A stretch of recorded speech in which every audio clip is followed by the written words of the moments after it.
Mais rádio, mais música, mais informação. Rádio Mira, a rádio dos grandes eventos. São agora 21 horas em Portugal continental.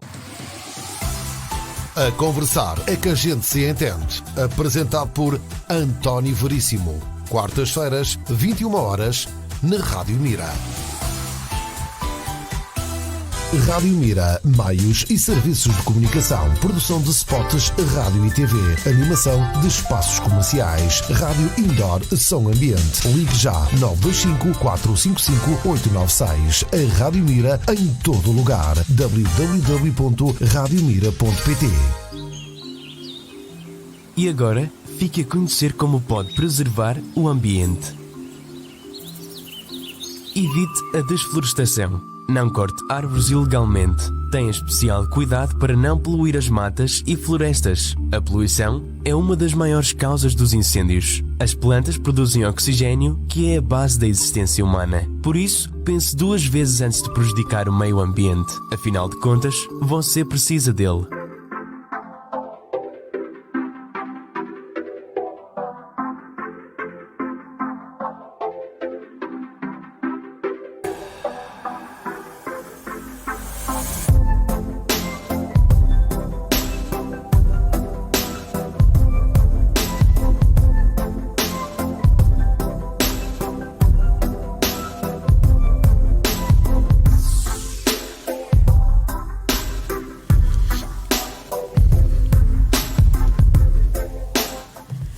Boa noite, Mira. Bom dia, boa tarde, conforme o local onde esteja a ouvir. O importante mesmo é que está na nossa companhia, na companhia da Rádio Mira, a emitir desde Mira via internet para o mundo. Sejam então bem-vindos a mais uma emissão do programa A Conversar, aqui a gente se entende, e apresentado pelo caríssimo António Veríssimo, que temos como convidado hoje, que eu passo também a cumprimentar desde já com uma muito boa noite, o Silvério Manata. Boa noite, Veríssimo. Boa noite, Jorge. Boa noite, Silvério. O Silvério saiu dos Carapelhos, tirou um curso em Coimbra, foi professor durante alguns anos e depois, de repente, caiu em Grândola. Quer contar a história? Se eu quero contar a história, para já quero também dizer boa noite e agradecer o convite. Dizer também que é a primeira vez que estou numa... neste modelo assim é a primeira vez que estou numa rádio a falar ao vivo e ter ali a televisão a olhar para nós e essas coisas. Portanto, se eu gaguejar um bocadinho há de correr tudo bem, certamente. Relativamente a mim, foi, de facto, nasci, cresci aqui e depois fui para Coimbra como toda a gente, fiz esse trajeto normal. Dei aulas durante 10 anos, dei por aqui aulas, nomeadamente aqui, o mais próximo foi Figueira da Foz, 3 anos, em Estarreja, e depois, efetivamente, fui para Grândola. Lá tornei-me por ser efetivo, mas depois deixei. Mas isto já há muitos anos. Deixei para optar por outro tipo de atividade, sim. E um dia aparece a ideia de criar nos Carapelhas uma confraria. E o Silvério é o primeiro grão-mestre. Queres contar um pouco a história de como é que isso aconteceu? É uma história simples de contar. Primeiro que tudo, dito que eu fui para Grândola, parece que estou desvinculado daqui. Não, eu vivo cá e vivo em Grândola, apesar de serem muitos quilómetros. Ainda hoje cheguei, sou menino para ficar cá uma semana ou 15 dias. E então, sentindo como ninguém a Gandra e toda esta envolvência, no ano 2000, eu sempre achei que comer é um ato que transcende a mera empreitada do aparelho gástrico. Aliás, daí depois o conceito de gastronomia, que vem do grego gástrico, é exatamente isso, perdeu a gastronomia naquela vertente mais, digamos que mais civilizada do mero ato de comer. E então, precisamente porque transcende o mero ato de comer, precisamente porque nós temos uma região, toda esta região da Gandra é riquíssima em gastronomia tradicional, achei eu e mais 2 ou 3 amigos que havia, sendo um ato cultural, achámos que devíamos dar alguma forma jurídica, enfim, criar uma associação logicamente cultural, que promovesse a dita gastronomia gandaresa. E na altura foi pioneira, depois em boa hora foram aparecendo mais na região da Gândara, em Cantanhede e em Vagos, em Mira não há mais nenhuma, mas isso é excelente porque eu penso que todos nunca somos demais para promover o nosso património. E então, essa ideia assenta essencialmente nisto, por um lado. Por outro lado, obviamente, enquanto confraria gastronómica, estamos vocacionados para comer, não é assim? Mas fazemos sempre dentro desse espírito de promover não só a gastronomia tradicional, mas desde o princípio fazemos muito mais coisas. Muito mais coisas. Não me compete já falar delas, mas é óbvio, desde uma estátua que está aí, desde uma vinha que se fez, desde uma sede que tem a estrutura de uma casa gandaresa, desde de uma bolsa para o melhor aluno de Mira. Não nos ficamos só por comer, no sentido de promover então a nossa gastronomia, mas tudo mais, assumimos enquanto confraria, enquanto associação cultural. E até nesse sentido temos financiado, ou tem patrocinado, melhor dito, os atuais grão-mestres, que só mais um, entretanto agora há outro, que tem feito um trabalho excelente, e eles têm patrocinado edições de livros e coisas do género. Eu penso, e sem falsa modéstia, que nos assumimos um bocado como referência cultural, embora já aqui no Conselho de Mira há associações excelentes a nível cultural e que são conhecidas, embora não seja neste momento da minha competência estar a falar delas, mas já há de facto. Mas nós temos que reivindicar aquilo que fazemos bem feito. E se falamos, já que está a falar disso e que provavelmente vamos falar de livros, se falamos de apresentações e de edições de livros e coisas do género, de facto é nos carapelhos que elas existem. Há com certeza em Mira que há, mas os carapelhos penso, por mérito próprio, que será a grande referência, sim. O primeiro livro que o Silvério edita, Contos da Confraria, nasce exatamente na confraria formada nos carapelhos. Sim, o título é óbvio. É óbvio. É o primeiro. Sim. Veríssimo, devo dizer que sim, digamos que a confraria desde 2000 foi o grande impulsionador. Começou, como eu dizia, modestamente, com os pratos, reuníamos, não faço ideia, uma vez por mês,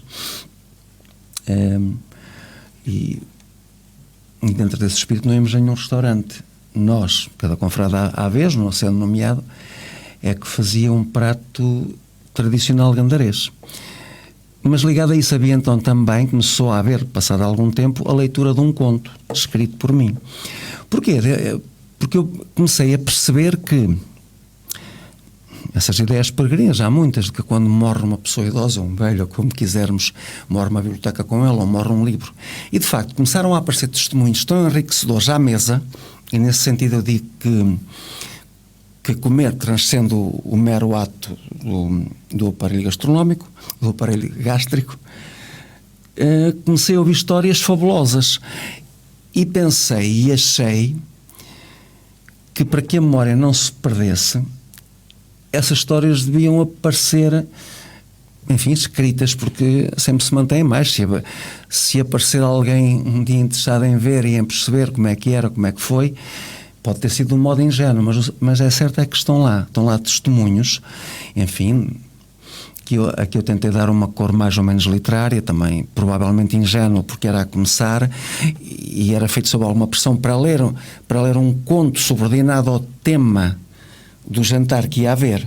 E depois, enfim, as coisas foram crescendo, achei que daria um livro, mas o que está lá efetivamente é partindo de um título, de um prato da nossa gastronomia tradicional, criava-se uma história das vivências do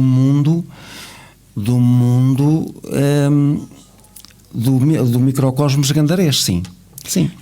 Os Contos da Confraria foi o primeiro, e depois há outros livros, já irás falar deles, mas estes livros têm todos a ver com a Gândara.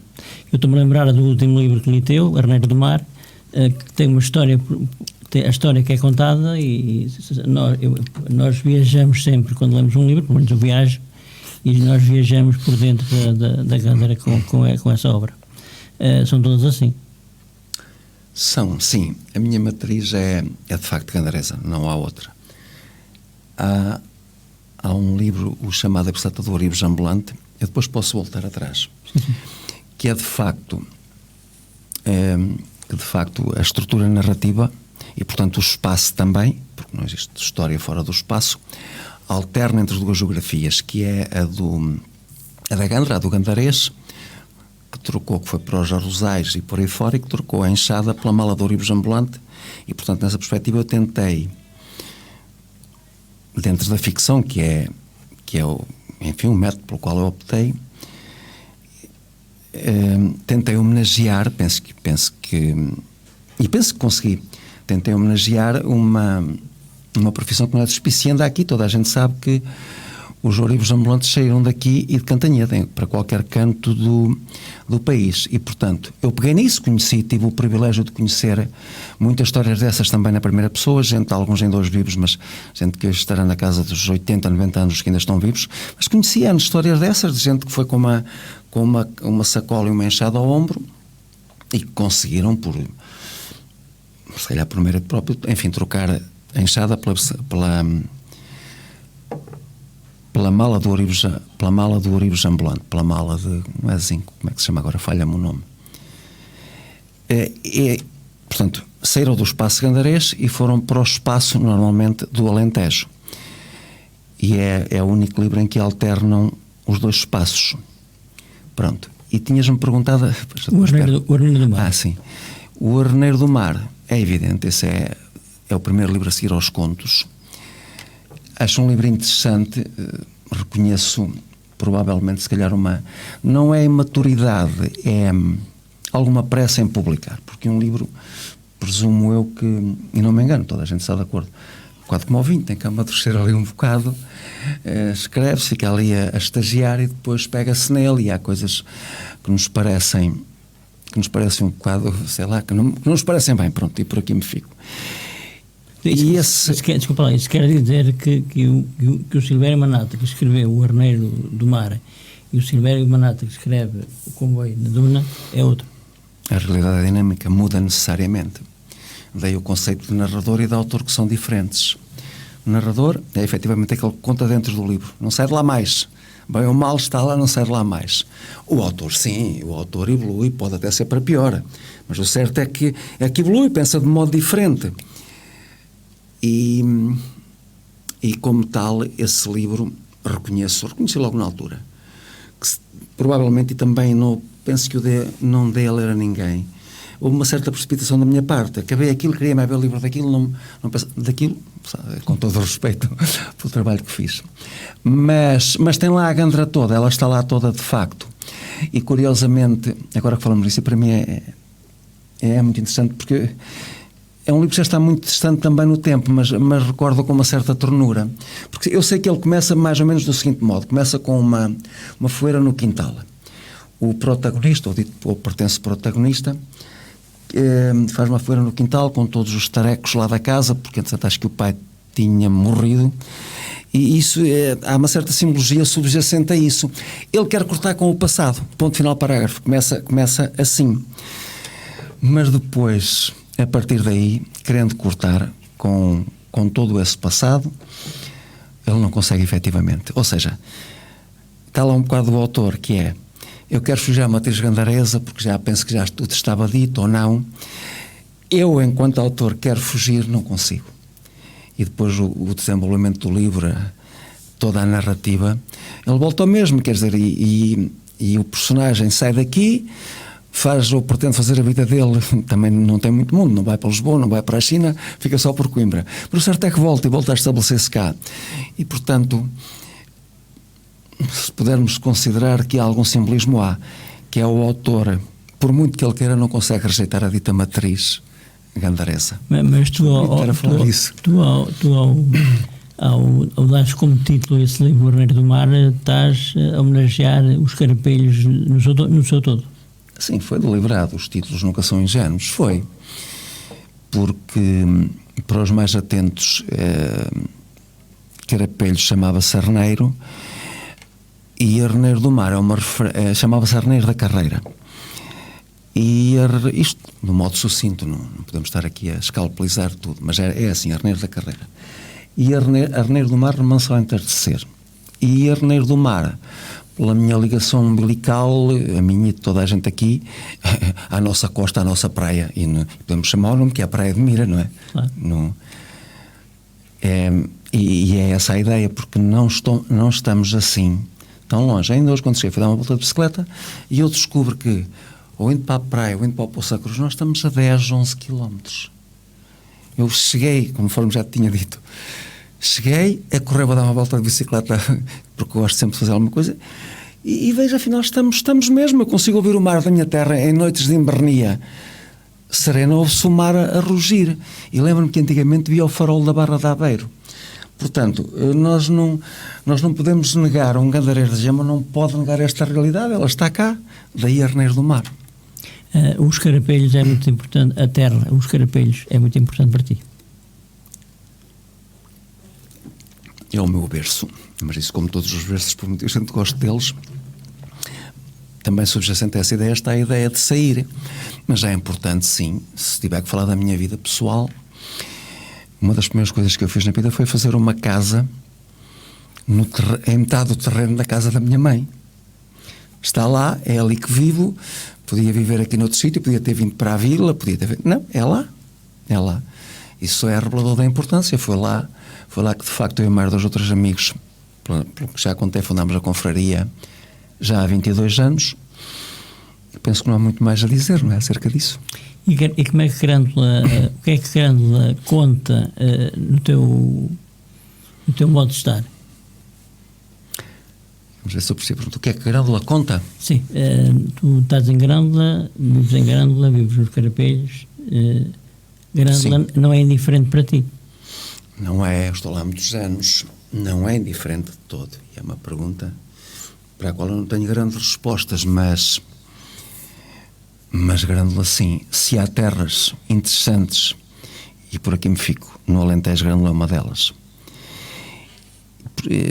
Acontece muita coisa. Quando eu dizia aí às pessoas que nem sabiam ainda que estava em Grândola, as pessoas têm aquela ideia de que Grândola é um Alentejo interior, um Alentejo de trás da Esteba, e Grândola não é nada nisso. Agora até está na moda demais, penso que é sabido e consabido por toda a gente que Grândola atualmente é quase o centro do mundo, mas é mesmo.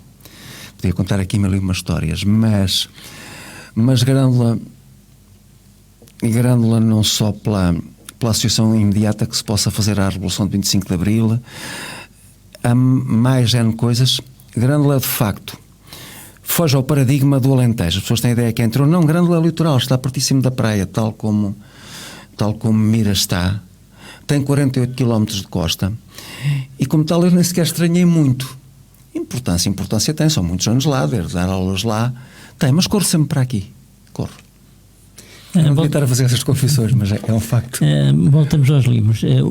O Comboio na Duna é uma homenagem também que tu prestas a um tempo em que o Mira teve comboio. Eu não diria homenagem. É uma lembrança. Sim. O princípio é o mesmo. Talvez, desenvolvendo um bocadinho mais, torno mais clara a minha ideia. O Comboio na Duna, se é uma lembrança, se é uma homenagem, é tudo isso, é procurar. São coisas que me interessam. Se tudo me interessa relativamente à Gandra, e depois consultei as obras dos respectivos autores, já alguma coisa tinha sido dita sobre o comboio, coisas objetivas. Mas eu penso não, disto tenho a certeza. Há 2 maneiras de contar. Uma é pela história, um manual de história, e outra é pela ficção. Isto é um livro inteiramente, apesar de eu consultar, ou alguém consultar por mim, os jornais da época, em Mira não havia, não há nenhuma referência, mas os de Cantanhede e os de Coimbra, o Manuel Cidalino Madaleno, que tem uma obra monumental, que é construir a memória da região de Cantanhede, e ele fez esse trabalho todo. Ele sentou-se, esteve anos seguidos na biblioteca de Cantanhede, onde tem esses jornais todos, leu, retirou o essencial e depois construiu pelo menos 10 volumes que que foi agrupando por temas, e também consultou o Jornaleiro de Coimbra. E então ele é que me deu algum desse trabalho. Depois também li o doutor ali de Porto Mar, como é que ele se chama? João Frade. João da Frade, sim, a propósito da Praia de Mira, também li. Mais uma coisa ou outra, o João Reigota, uma coisa ou outra dispersa. E, portanto, muito agradeço. Isso são factos, mas isto que está aqui é perfeitamente ficcionado, perfeitamente inventado. O pano de fundo, melhor dito, o pano de fundo é real. Sabe-se que existiu um comboio. Não se sabe, por exemplo, não há referências, apesar de eu agora ter lido um livro curiosíssimo sobre isso. Aqui fala-se, toda a gente aponta, o Manuel Miranda também fala sobre isso, não é? E toda a gente aponta que foi para 88. Acabei de ler que me ofereceram, não vou falar disso agora, umas folhas datilografadas em que esse estudioso garante, já não estou certo, mas que foi já ali essa parte, que foi em princípio de 89, portanto não difere muito. A questão é eu achar que, se há 2 métodos de contar, o da história é o mais objetivo, mas também tem um senão, que pode tornar-se árido, ou seja, eventualmente são frases feitas, mas diz-se que há mais verdade na ficção do que nos manuais de história. E eu adotei, digamos assim, essa perspectiva, que é, por estar livre do espartilho do rigor histórico, penso eu, e portanto, considerando a subjetividade das personagens, é possível tornar o livro, a história, mais atrativa. E nessa perspectiva eu construí o Comboio na Duna, em que falo dos temas, mas isso está na contracapa, em que falo dos temas que dizem respeito à Gândara, desde os Valdis, mais N fatores. Basicamente é isso. Não sei se respondi. Poderia falar mais sobre isso, mas força. Os teus livros todos foram premiados? Não foram todos, foram os últimos 3 premiados. Os outros não foram, mas também, ficar-me a mal dizê-lo, mas eu nem sequer, a tal pressa que falava depois a propósito do Orneio de Mar, acabava um livro e procurei o editor e editava. Mas os que foram premiados, isso teve muita importância para ti. E estou a falar de emoção. Como? Estou a falar de emoções. Mesmo. Tem sempre importância. Tem sempre quem o negar. Não faço ideia, mas tem sempre, porque todos nós temos uma coisa chamada autoestima, não é? Uhum. E, portanto, como tal sabe muito bem, temos um ego que é afagado. E, por outro lado, estimula a continuar. Isso, sem dúvida nenhuma, não. Parece-me que é assim com toda a gente, e a todos os níveis, sejam os prémios de que tipo forem. Sentes estrangeiro na própria terra? Se eu me sinto estrangeiro? Como autor? Oh, diabo. Não sinto. Sou acarinhado por muita gente aqui. Não sinto de todo. Não sinto. Agora, isto é como em todo lado. Os livros é uma coisa tendencialmente, a que se liga tendencialmente cada vez menos, não é? Se há gente aqui que não sabe quem é o autor de Comboio na Duna e que nunca leu nem vai ler, também há noutros sítios, e para autores consagrados as coisas são o que são. Não, estrangeiro não sinto de maneira nenhuma. Sinto-me, as pessoas que realmente me conhecem e conhecem os meus livros, não, acho que sim, que me acarinham. Lês muito? Os outros? Leio. Não leio tanto quanto gostaria, porque isso ajuda-te. Ajuda-te na construção de um próximo livro? Ajuda sempre. Quem o negar está a mentir. Não sei, não tenho a certeza que digo, mas o António Lobo Antunes dizia que não lia. Pronto, poderá haver de facto um extraterrestre e um autor fabuloso como ele que não terá necessidade disso. Agora, vamos supor, seja ela a profissão, não faço ideia, seja de que área for. Nós temos que estar inteirados, não é só do meio, é das coisas que nos regem. Eu não estou a falar de plagiar, sim. mas o ler e a palavra certa que se descobre, sim, isso não... Penso que é possível escrever sem ler, mas penso eu, e falo por mim, que a qualidade da escrita de cada um melhora substancialmente com a leitura, pois é evidente. Há algum autor consagrado que tu admires muito? Veríssimo. É assim, como leio bastante, não leio aquilo que queria. Como também a minha área de estudo foi essa, autor de que eu gosto, mas eu não sou muito... enfim, para criar catálogos, cada um na sua área, não quero que seja, admiro muitos. E preferia, se me for permitido, não falar disso. Há autores de que gosto particularmente, e depois também há aquela ideia: eu acabei de ler um autor, e neste momento gosto é deste. Mas nós depois temos tempo, vamos pensando, o tempo encarrega-se, o tempo é esse grande escultor, como diria Margarito e os cenários, não estou em erro, não quero estar aqui a dizer nenhuma asneira, que vai fazendo aquilo que tem que ser feito, ou fazendo esquecer, faz esquecer uns, lembra outros. É assim, as coisas são assim. Jorge? Ora, boa noite então mais uma vez, e lá para casa também, apenas para transmitir aqui algumas mensagens. O Manuel Jorge, boa noite para o Manuel Jorge, ele envia as boas noites para nós aqui em estúdio. Obrigado, Sr. Manuel. Bruno Joel Carni, o homem da Hora de Baile, que vai regressar em dezembro, envia também as boas noites e um abraço e bom programa.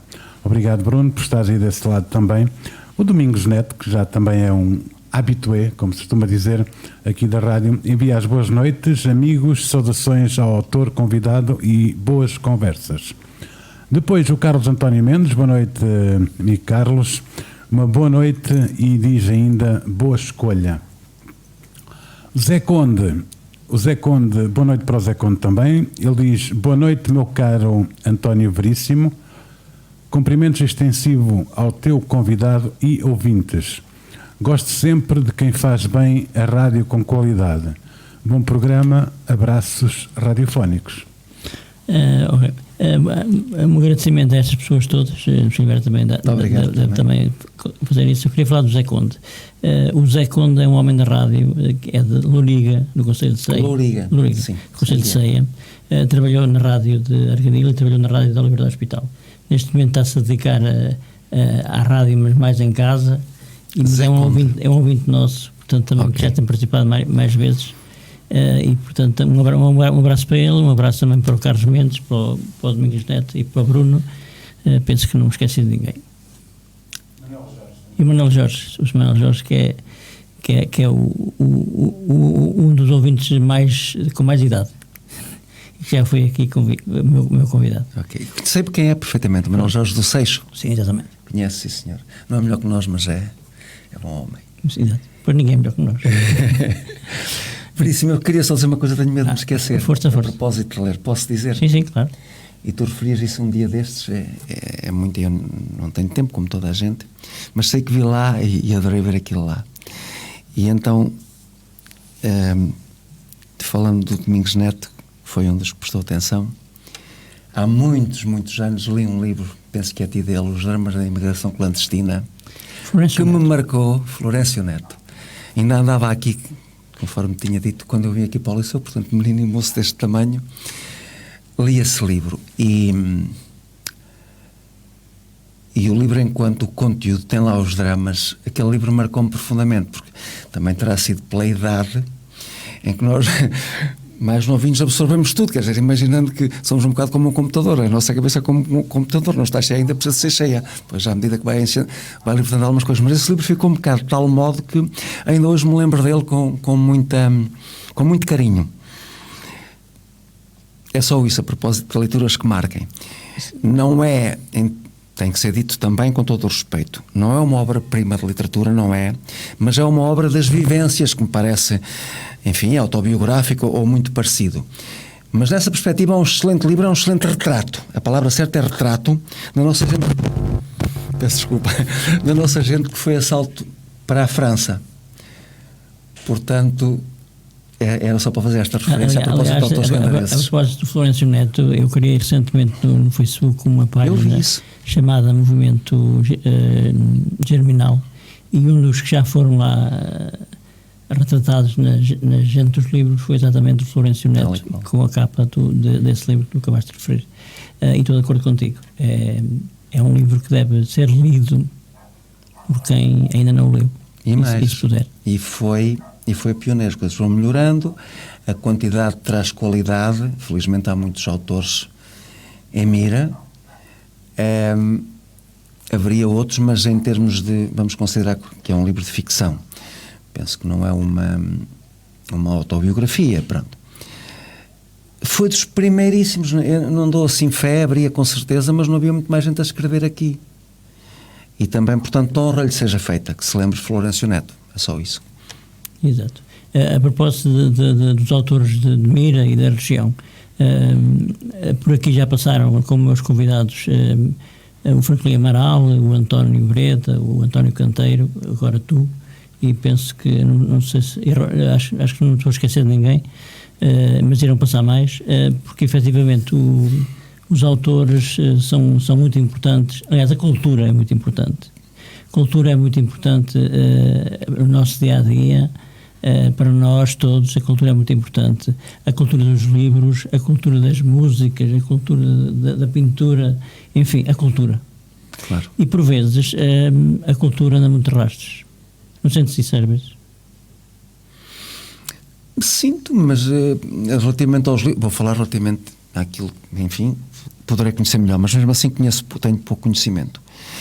Quer dizer, mas isso não sei a quem compete. Anda, mas não se pode apontar o dedo e dizer que é da A, B, C ou D. É o que é.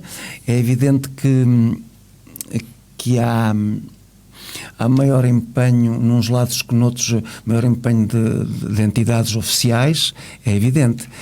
Em Mira, Veríssimo, não considero que ande também tão de rastros. A prova disso é que, por exemplo, a própria Câmara de Mira... Eu não estava a falar provavelmente de Mira. É que eu estava com medo da pergunta. Muito bem. Exato. Mas diz isso. Sim, anda, mas eu continuo a pensar que isso tem a ver com os promotores. Não, e é verdade, porque se formos analisar bem, já agora falamos de Mira, se formos analisar bem, portanto, numa terra, um concelho onde tem tantos autores, e é um concelho onde acontecem muitas coisas. Aliás, ainda há pouco tempo houve lançamentos de livros no Seixo. O Seixo, nesse aspecto, dá cartas. Sim. Dá cartas.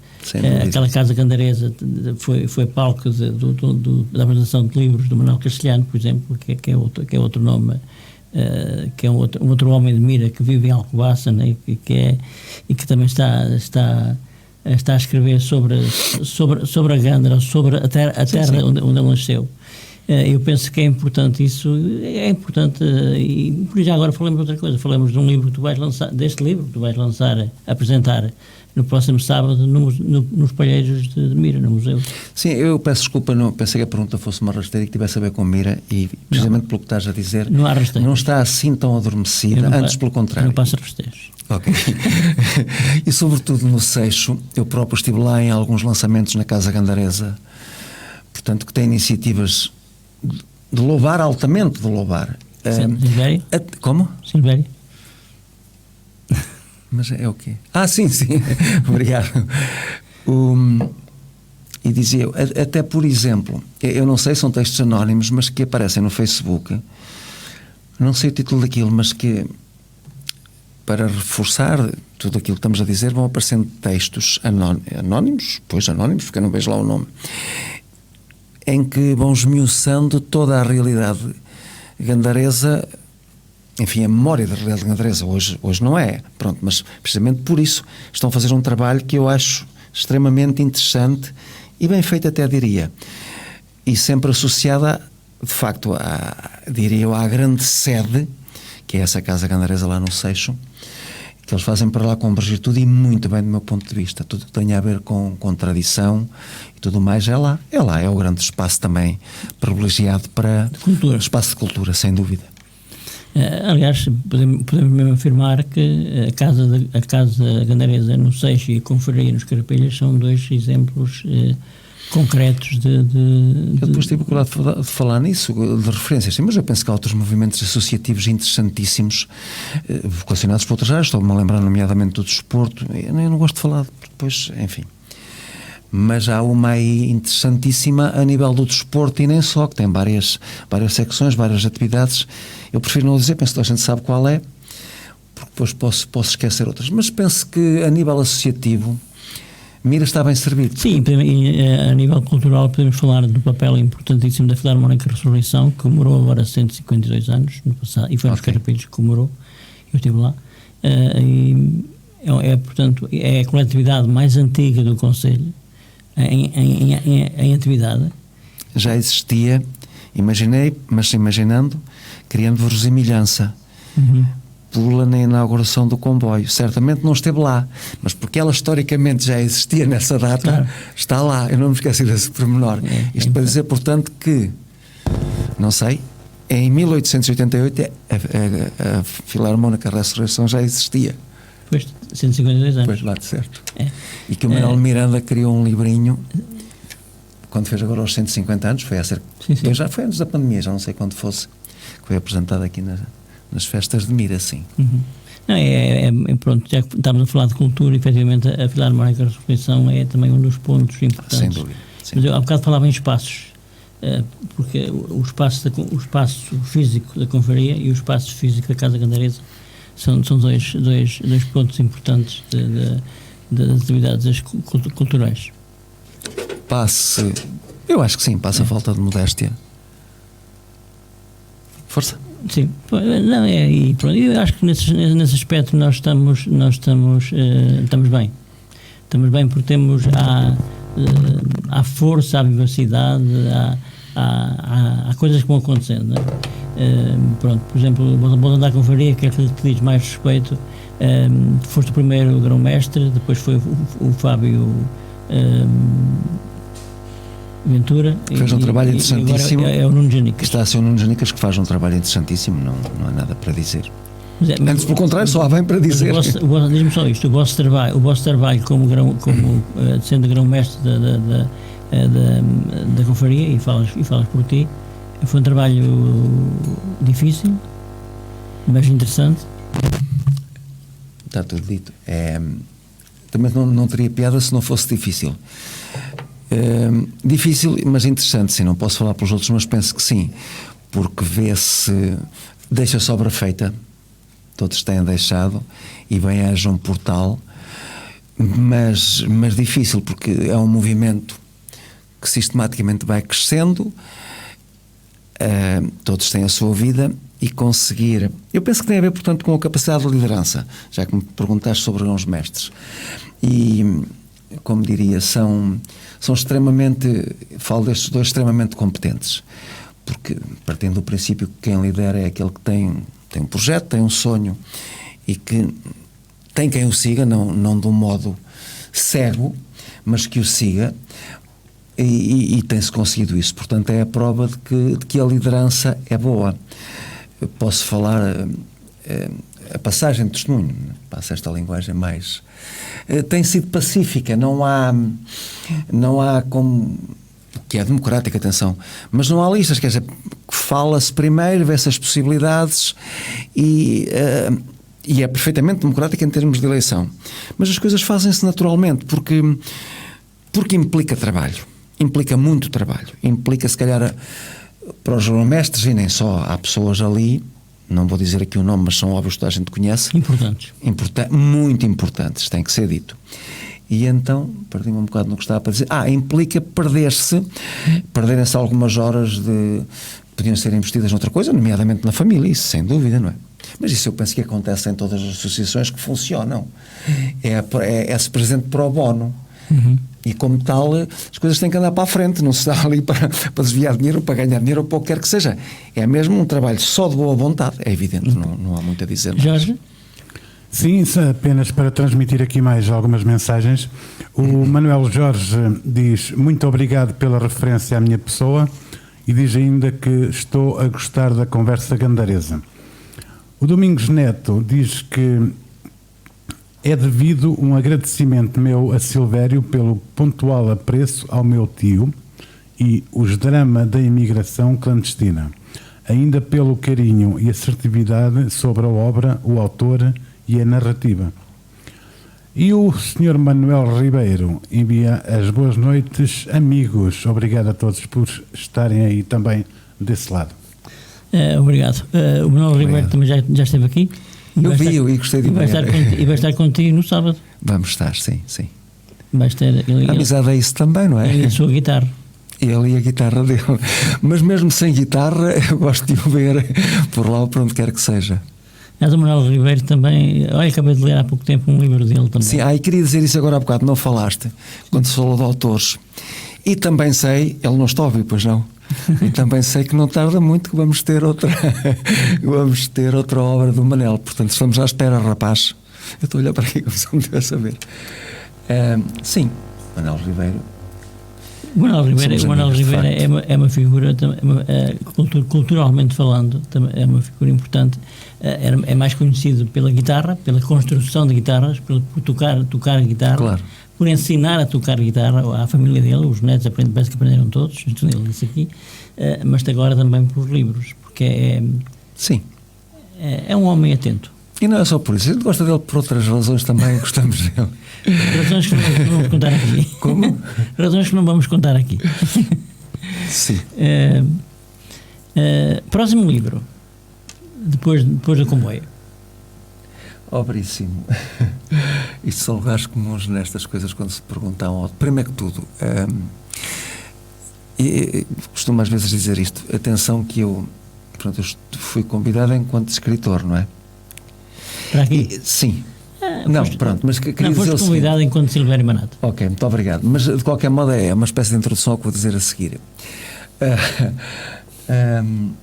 Efetivamente nós sabemos, foi cá referido, sabemos quando começamos. Neste caso foi em 2000. Depois sabemos quando começamos, mas de facto não sabemos quando paramos, não sabemos quando vamos parar. E nessa perspectiva, sim, mas agora não vou cometer o mesmo erro. É um livro praticamente pronto, mas vai demorar, agora vai estagiar, tal como um bom vinho, vamos ver o que é que vai dar. Mas vai haver sim, porque lá está, não sei como é que é de parar. E pronto, não sou um escritor nessa perspectiva de que vivo dos livros. Isso também, pouquíssima gente em Portugal vive, ou ninguém vive, digo eu. Alguém vive. Mas há alguns que vivem, mas vivem mal. E há esses que eu não vou falar. Pois. Pronto, tudo bem. E também não me armo, passo a expressão prosaica, trazer por casa, não me vou armar em bom. Não é essa a questão. Há quem viva, mas a maior parte não vive. E se tem a coragem, que eu muito louvo e muito admiro, de viver, sei que não vivem bem. E portanto, dizia eu, o que não impede que não se haja muito bons atores. Estou-me a lembrar do meu amigo João Carlos, o António Canteiro, que depois trabalha, que tem a vida dele, tem o jornal dele, e também escreve imensamente e reconhecidamente escreve excelentemente, claro. Trabalhas, mas depois é o seguinte, mas eu não me considero escritor nessa perspectiva de que faço disso modo de vida, uma profissão o tempo inteiro, não é? Nem se calhar gostaria, e como tal, mas portanto, sempre vou escrevendo, 7, sim, e pelo menos o 8º bem de certeza, porque ele está lá, mesmo que eu morra, alguém a dar conhecimento, a construção de uma nova obra, além de ser um desafio para ti, torna-se por vezes uma dor de cabeça? É bem observado, um desafio, sim, e é esse desafio que nos leva, que nos estimula. Dor de cabeça é necessariamente.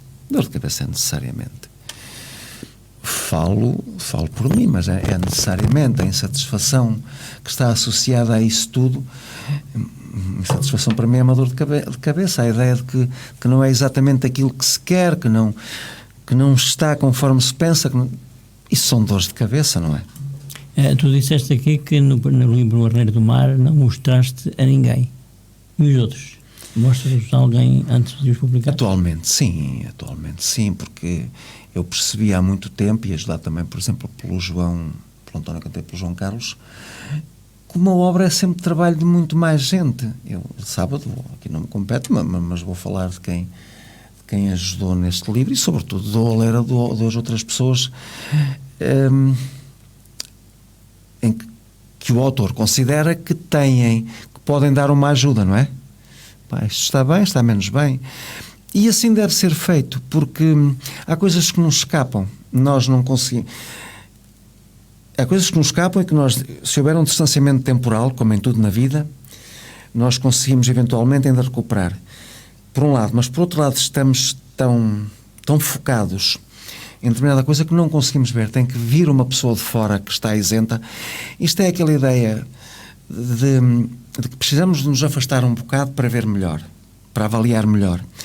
Isto passa-se necessariamente com os livros. há coisas demasiado óbvias que nós não conseguimos ver. E é onde fora, pelo afastamento emocional que tem, ou pelo que quer que seja, que consegue ver. Ou seja, nós estamos tão umbilicalmente ligados a uma coisa que não temos discernimento, não temos de todo. Podemos ter coisas magistrais lá, mas depois há coisas extremamente ingênuas. E se alguém nos chamar a atenção é sempre bom, estamos a remar para o mesmo lado. A opinião da família mais direta conta? A opinião da família mais direta conta. Sim, conta, é evidente que conta, não é? São os primeiros leitores? Eventualmente sim. E dizem sempre bem?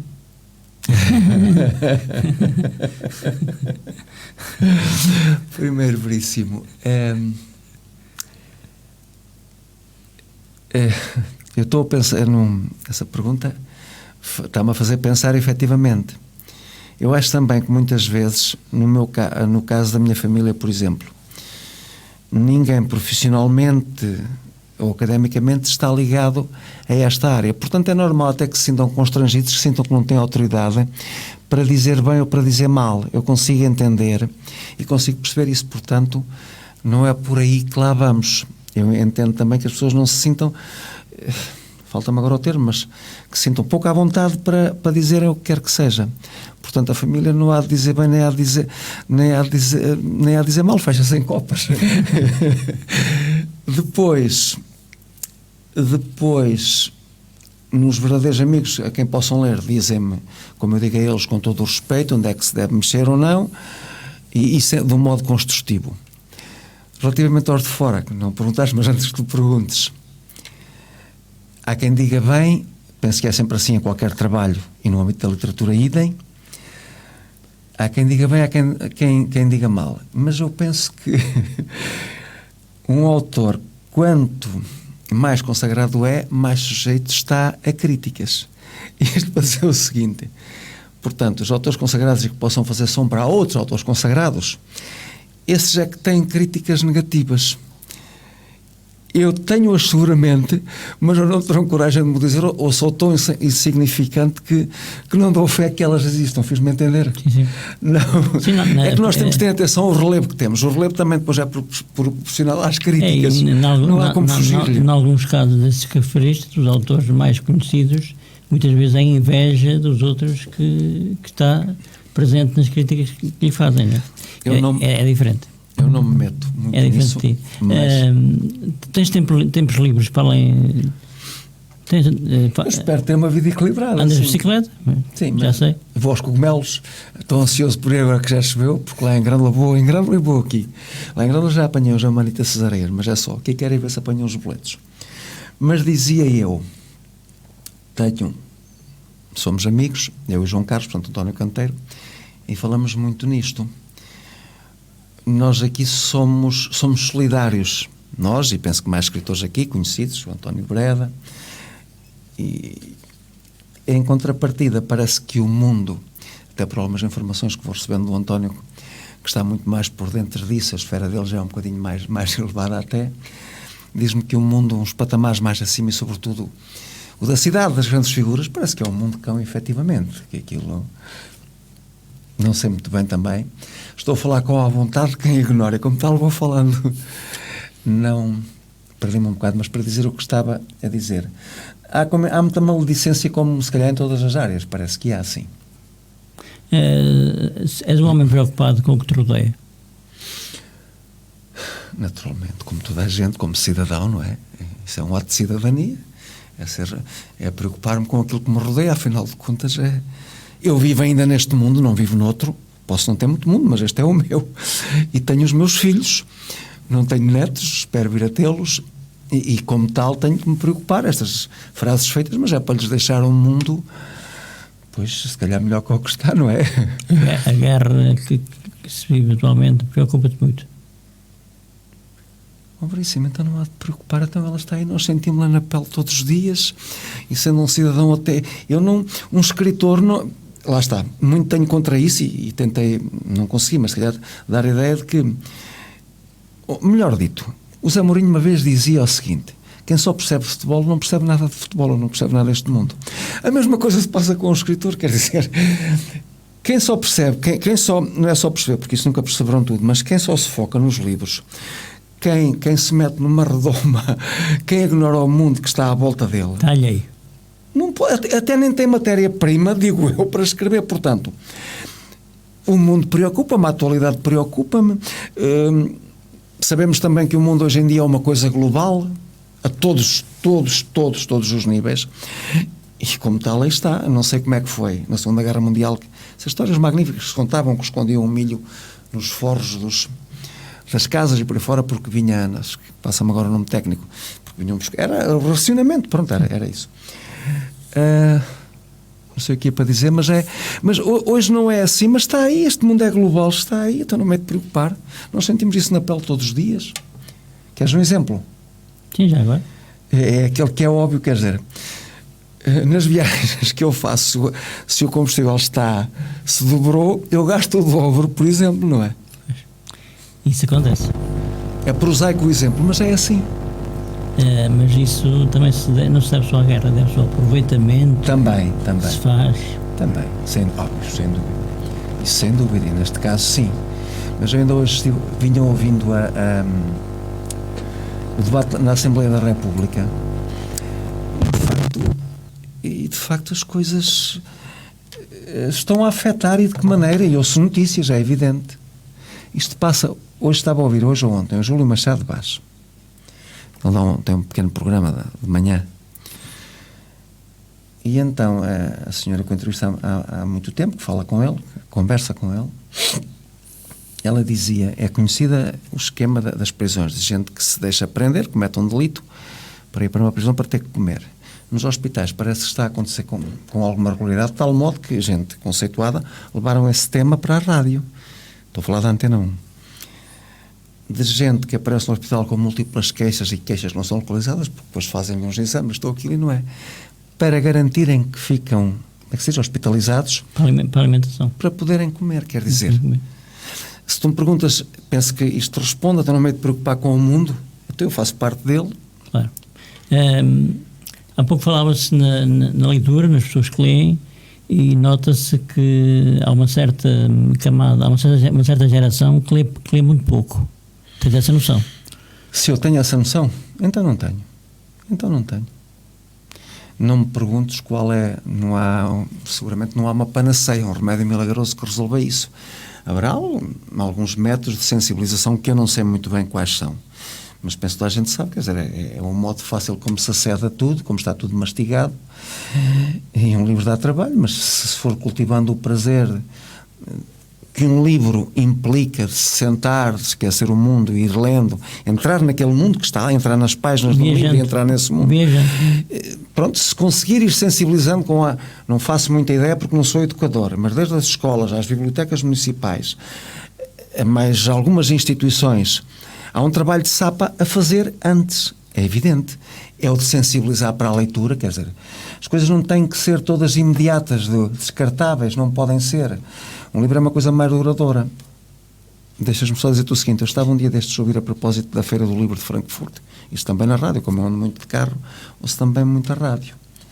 Então dizia um perito nestas andanças que o e-book e o audiolivro apareceram aí cheios de pujança, cheios de força para destornar o livro a coisa física. Parece que não, que regridem, aquela força toda desapareceu. Ou seja, há algum encanto, os livros vão de ter. E eu, não é lamentar, tenho pena que os miúdos ainda não tenham descoberto. Agora, também, coitadinhos, não, nada disso. É assim, as coisas são assim, a realidade é dinâmica, muda. Mas com alguma sensibilização, o livro continua a ter os seus encantos, está para durar. Se alguém sensibilizasse estas ditas gerações mais novas, provavelmente gostariam e haveriam de ler livros, não faço ideia. Ou melhor, faço alguma ideia. Tens uma grande biblioteca em casa? Nem por isso.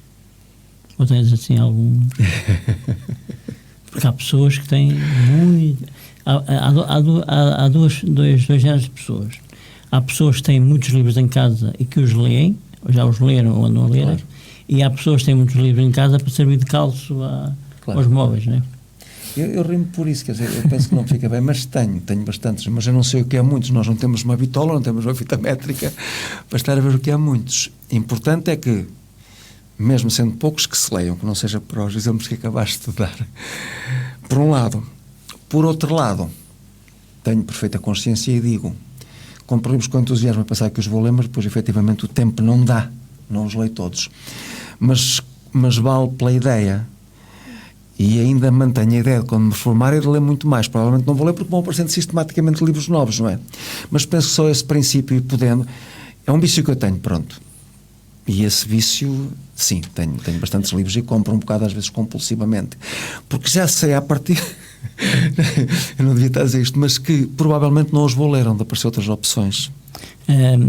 Depois de escreveres um livro e dele estar apresentado, estar na rua para ser vendido, comprado, tu lês? Se eu leio o meu livro? Sim. Veríssimo. Não leio. Posso ir consultar pontualmente? Não leio de todo. No bom sentido, eu fico enjoado. Porque lê-se, acaba-se o livro, depois lê-se para ir tirando algumas gralhas. Depois dá-se um amigo ou outro para ler, tiram-se mais gralhas. Depois, se a editora for boa, tem um revisor. E pronto, pode-lhe mandar para lá, que já quase eles têm um nome, não é clean, tem um termo técnico para dizer que o livro está praticamente sem gralhas, sem nada. O que nunca está, que isso é inteiramente impossível. E nós voltamos a ler, voltamos a comentar, voltamos a defender o nosso ponto de vista, naturalmente. De modo que, não é a palavra bonita, não é enjoar, mas ficamos saturados. Eu fico saturado. Eu não posso ler pontualmente para ler uma passagem que venha a talho de foice por alguma razão, mas ler. Dos livros que já... Eu sei o de cor, bolas, eu sou o pai dele. Dos livros que já escreveste, há algum que gostes mais? São todos teus filhos. Há algum filho que gostes mais? Olha, posso só contar-te aqui uma pequena historiazinha. Faz hoje uma semana, não faz amanhã. Faz amanhã uma semana. Fui a um colégio, lá está a tal sensibilização, as bibliotecas da escola, dependendo do professor que lá está. Até nem me conhecia, tinha ouvido falar, isto foi lá no Sul. Fui a um colégio lá falar, estavam lá 120 alunos, dão só trabalho, ter lá as turmas, tem espaço na biblioteca, e eu, pronto, falei, fui respondendo a perguntas dos miúdos, que são muito interessantes, às vezes muito pertinentes, que eles já levam, se calhar como pessoas já levam ali alinhavadas, e então foi essas perguntas, e a resposta também é óbvia, disse-lhes. É a história dos filhos, não há... ou do que quer que seja. Há o último, que é o que nos entusiasma mais, mas depois, olhando para trás, eu pessoalmente não consigo responder a isso. Veríssimo, não consigo com honestidade. São todos meus filhos e, portanto, não consigo. Antes de passar ao Jorge, que o Jorge abriu e vai fechar. Sim, pode ser? Então, antes de passar ao Jorge, quero-te perguntar se é mesmo a conversar que a gente se entende. Naturalmente, nem pode ser de outro modo. Se posso, é só um minuto. Sim. Eu que esperava que vinha para aqui ansioso, que é característica das pessoas enfrentar este sistema, conversando naturalmente, a conversa flui, passa a redundância naturalmente, e entendemos. Eu, pelo menos, posso não me ter feito entender, mas entendi perfeitamente aquilo que me perguntaste e penso que também é aquilo que respondi. Da minha parte, é tudo. Obrigado por teres vindo. Obrigado eu, ora essa. Obrigado eu, bem-ajam. Jorge? Com certeza. Um agradecimento ao António Veríssimo por mais uma belíssima emissão da Conversar é que a gente se entenda, e também um grande abraço e votos de muito sucesso para o próximo livro, para o Silvério Manata. E obrigado por ter deixado o conforto da sua casa para vir até ao estúdio da Rádio Mira. Muito obrigado. Amigos ouvintes, fiquem por aí, continuem na nossa companhia em www.radiomira.pt. Um grande abraço para todos e uma excelente noite de descanso, evidentemente. Boa noite. Muito obrigado. Boa noite.